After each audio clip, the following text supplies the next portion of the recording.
2026년 기초연금 통장에 이 금액 넘으면 단 1원도 못 받습니다. 특히 1961년생 이상이면 지금 이 내용 바로 해당됩니다. 65세만 넘으면 받는 줄 알았던 연금이 사소한 기록 하나로 수천만 원이 날아갈 수도 있습니다. 오늘 이 영상 끝까지 보시면 떨어지는 이유와 지금 막을 수 있는 방법까지 모두 확인하실 수 있습니다. 시작 전에 구독, 좋아요 눌러두시면 다음 정보 가장 빠르게 받아보실 수 있습니다.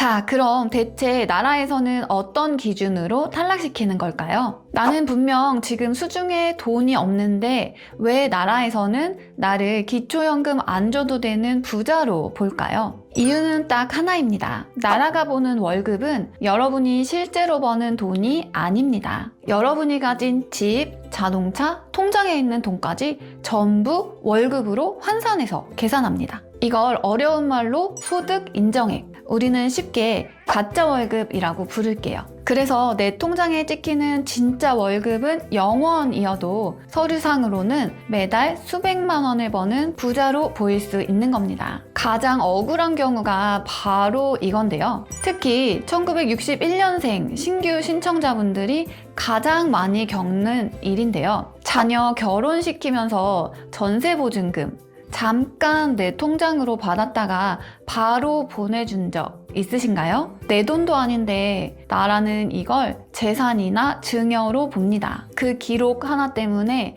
여러분의 기초연금이 한 번에 잘릴 수 있습니다. 보험도 마찬가지인데요. 병원비 쓰려고 10년 넘게 부은 보험 해약했을 뿐인데 환급금이 통장에 찍히는 순간 그달 소득이 수천만 원으로 변하는 거죠. 그래서 사소한 기록 하나가 수천만 원을 날린다는 말이 나오는 겁니다. 지금 말씀드린 건 실수의 시작일 뿐입니다. 이제부터는 정말 많이 당하는 치명적인 실수 7가지를 하나씩 짚어드릴게요. 특히 61년생 신규 신청자분들 이 중 하나라도 해당되면 바로 탈락으로 이어질 수 있으니 집중해서 보셔야 합니다. 첫 번째, 자녀 돈을 내 통장으로 잠깐 관리해주는 경우인데요. 자녀가 보낸 전세금, 효도용돈, 사업자금이 내 통장에 머무는 순간 나라는 이걸 여러분의 소득으로 봅니다. 잠깐 맡아준 건데요. 나라는 그런 사정 전혀 봐주지 않습니다. 두 번째는 현금 인출 후 증빙이 없는 경우입니다. 통장에서 큰 돈을 뺐는데 어디에 썼는지 영수증이나 기록이 없다면 나라에서는 이렇게 생각합니다. 아직 어딘가에 숨겨둔 돈이 있구나.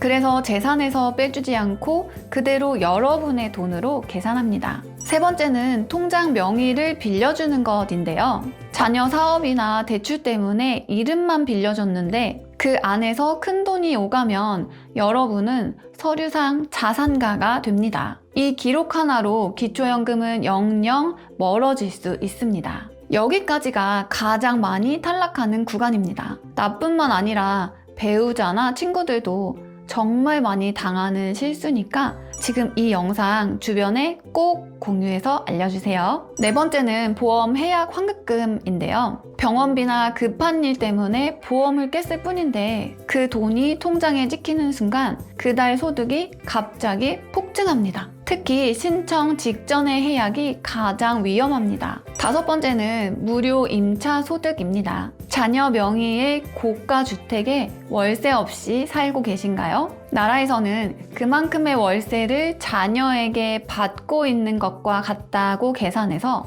소득을 높여버립니다. 이것 때문에 탈락하는 분들 생각보다 정말 많습니다. 여섯 번째는 차량 가액인데요. 오래된 차라고 무시하지 마세요. 배기량이 3000cc를 넘거나 외제차라면 차량 가격 전체가 매달 버는 월급으로 환산됩니다. 차가 낡았다고 절대 안심하시면 안 됩니다. 마지막 7번째인데요. 전세나 월세, 보증금입니다. 남에게 줄 돈이라 내 돈 아니라고 생각하시겠지만 나라에서는 보증금을 금융재산으로 봅니다. 이 금액 때문에 선정 기준액을 단 1원이라도 넘으면 그 즉시 탈락입니다. 지금 말씀드린 이 7가지는 실수 중에 실수인데요. 다행히 막을 수 있는 방법도 있습니다. 자, 여기까지 보시고 나 이미 해당되는 것 같은데 이렇게 생각하시는 분들 계실 거예요. 하지만 아직 늦지 않았습니다. 지금부터는 이미 벌어진 상황을 정리하고 기초연금을 합법적으로 지켜낼 방패 전략 3가지를 알려드릴게요. 첫 번째는 자산 재배치 전략입니다.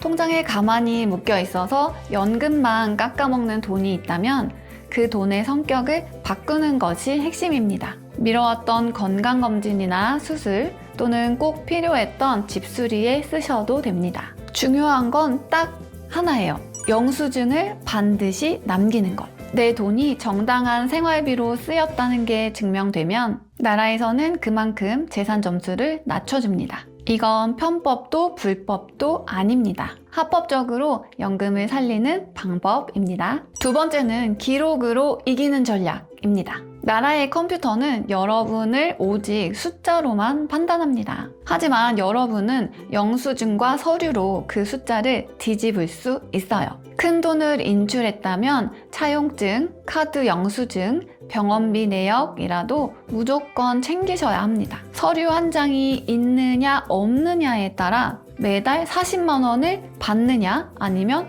영원히 되느냐가 갈립니다. 마지막 3번째는 신규 신청자를 위한 골든타임 시간표입니다. 먼저 신청 1년 전에는 본인과 배우자의 모든 계좌를 조회해서 큰돈 흐름을 미리 확인하세요. 6개월 전에는 고가의 자동차나 명의만 빌려준 재산을 미리 정리하셔야 합니다. 전산 반영에는 시간이 필요합니다. 그리고 신청 한 달 전 복지로 사이트나 모의 계산기로 내 점수를 꼭 확인하세요. 만약 탈락으로 나온다면 주민센터에서 이렇게 물으셔야 합니다. 어떤 항목 때문에 점수가 높은지 내역을 보여주세요. 알아야 따질 수 있고 따져야 받을 수 있습니다. 기초연금은 나라가 베푸는 선물이 아닙니다. 대한민국을 일궈온 여러분의 정당한 권리입니다. 이런 복잡한 기준들 앞으로도 계속 정리해서 알려드리니 구독해 두시면 중요한 정보 놓치지 않고 바로 받아보실 수 있습니다. 만약 이런 준비를 다 했는데도 소득 기준을 아주 조금 넘어서 기초연금을 못 받게 된다면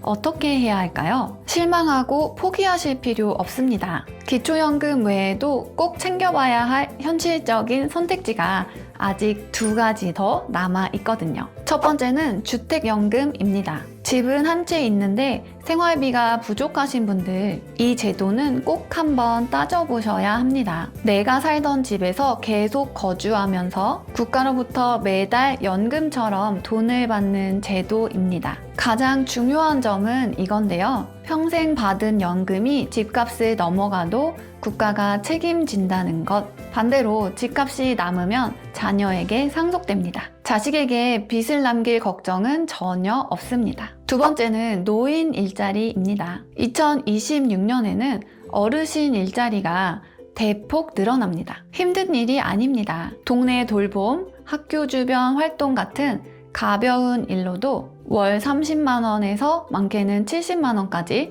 당당하게 벌 수 있습니다. 기초연금이 조금 부족할 때 현금 흐름을 안정적으로 보완해주는 현실적인 방법입니다. 우리 아버님, 어머님, 오늘 내용 하나만은 꼭 기억하셔야 합니다. 기초연금은 나라가 베푸는 공짜가 아닙니다. 젊은 시절 땀 흘려 대한민국을 일궈오신 여러분이 당당하게 받아야 할 권리입니다. 혹시 올해 탈락하셨더라도 절대 포기하지 마세요. 기준은 매년 바뀌고 상황도 달라집니다. 내가 포기하는 순간 권리도 함께 사라진다는 것, 이것만은 꼭 기억해 두세요. 이제 진짜 2026년 새해인데요. 서로 좋은 기운 나눠주는 의미로 댓글창에 복, 딱 한 글자만 남겨주세요. 많이 쓰실 필요 없어요. 한 글자면 충분합니다. 그리고 한 가지, 제가 전에 약속 하나 했었죠. 구독자 3만 명이 되면 예쁜 한복 차려입고 더 기쁜 소식 전해드리겠다고요. 그날이 오면 제가 꼭 약속 지키겠습니다. 오늘 영상이 도움되셨다면 주변에 아직 모르는 분들께 한 번씩 공유도 해주시고요. 구독, 좋아요 눌러주시면 기초연금 복지 혜택, 최신 정보까지 노후에 꼭 필요한 생활 정보를 가장 빠르게 받아보실 수 있답니다. 우리 아버님, 어머님, 오늘도 건강하고 행복하세요. 지금까지 친절한 효녀였습니다. 감사합니다.